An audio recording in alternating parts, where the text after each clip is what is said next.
guys, good morning. Nandito kami ngayon sa Montero Verde 2, available through pag-financing po ito at saka in-house financing.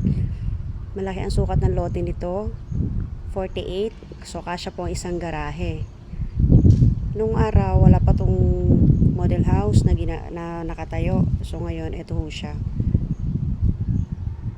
With balcony po ito, ang gawa ng bahay, provision for 3 bedrooms. Yun, ito po yung site location niya.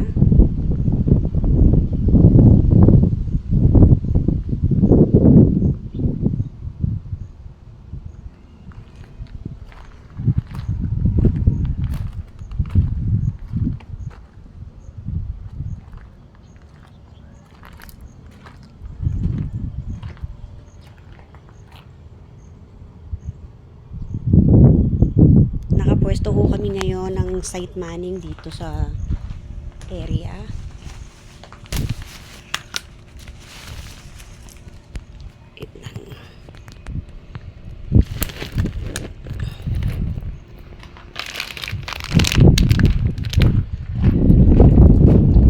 Pakita ko sa inyo yung entrance gate. Labas ako ngayon.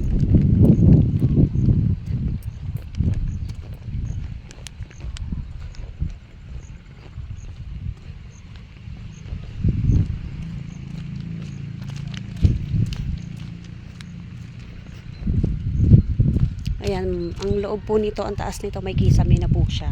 Yung turnover niya.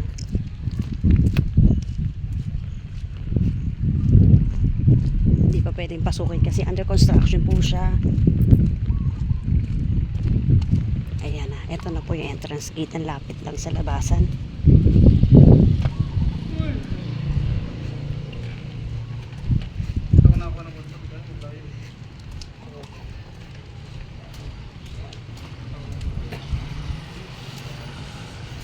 Maganda na rin po ang daan dito sa Tansa kasi naka-widening na rin po ang mga kalsada niya. Kaya mabilis na lang din po yung transportation. Kaya ako sa inyo guys, kumuha na kayo dito habang mura pa ang presyo. Ayan.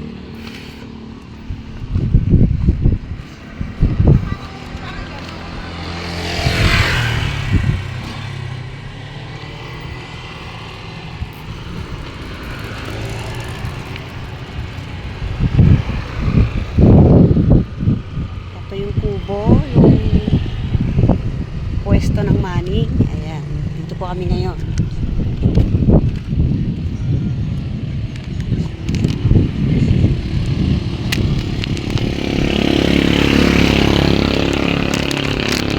Kaya ako sa inyo, kumuha na po kayo ng bahay para serve na po kayo hanggat mura pa ang presyo. Katagalan po nito, magtataas na po siya lalo na pag maayos na ang model house. Alam niyo naman ang developer, pagka may mga improvement na ang loob, mabilis sila magtaas ng price. Okay guys.